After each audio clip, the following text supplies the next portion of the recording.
One of the first pieces of financial wisdom many of us hear is that buying in bulk is a bargain. It's become so common that there are now giant retail chains that supply this lifestyle. But is bulk buying all it's cracked up to be? And how can you use it responsibly to improve your financial situation? Let's define some terms first. Bulk buyers buy based on unit cost. No matter what store or product, you'll almost always get a lower unit cost the more of that item you're buying. Companies do this to get you to pay a higher ticket price, and because it's cheaper for them to produce and package a large number of units at one time. So what's a unit? Depends. Could be cups, ounces, sheets, pounds, or anything else. Let's look at how this actually affects your finances. The advantage of bulk buying, plain and simple, is that even though you pay more money in the short term when you restock, you save long term with a lower unit cost combined with less frequent trips to the store to transport groceries. That short-term expense is also the disadvantage. It's often recommended that you keep your month-to-month spending as low as possible until you have an emergency fund saved up. If you're not there yet, then the upfront cost of buying in bulk puts you in a very vulnerable and inflexible position financially. Even once you have the flexibility, make sure that you're budgeting properly. If you're buying 3 months worth of laundry detergent and toilet paper at a time, understand that your grocery expenses will differ considerably month to month. I mentioned laundry detergent and toilet paper because these are both very often bought in bulk, and for very good reason. Let's look at why. The best items to bulk buy are items that you already know you're using, are non-perishable or have a super long shelf life, and have substantial unit cost savings over a more modest amount. If you look hard enough, you can buy in bulk pretty much everywhere, though you'll most commonly find these deals at discount superstores and budget grocery stores. The other big players here are warehouse clubs. The unit prices at warehouse clubs can be insanely low, which is the main selling point for their annual memberships.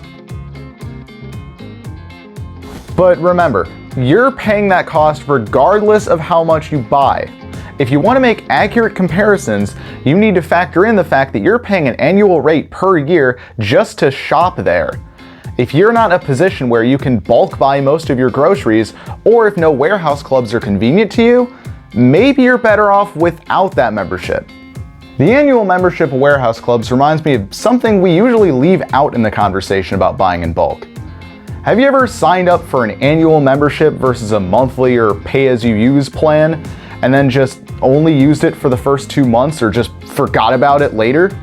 If you're signing up for an annual anything, follow the same rules as bulk groceries. Is this something that I already use or need?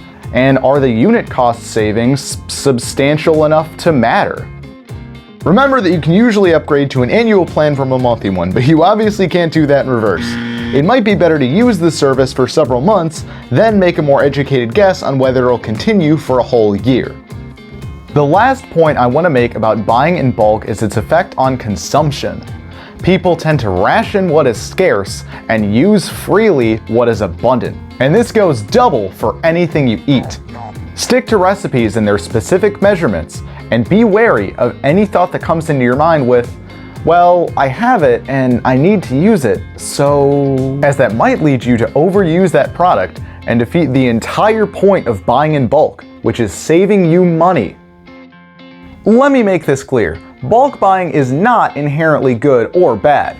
Like many other financial strategies, it's a tool that can be used to save you money or misused, wasting your money. So what can we take from this?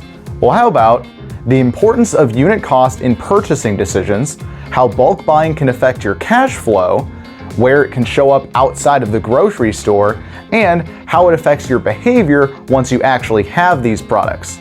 I hope that now that you're more informed about this piece of conventional financial wisdom, you can use it to make better decisions in your future. Hey, thanks for watching. If you found this video helpful, make sure to leave a like on your way to your next adventure. I cover everything adulting, from personal finance to civic engagement and beyond. If that's your jam, you can subscribe to the channel. If there's something you want me to cover next, Drop a suggestion in the comments down below.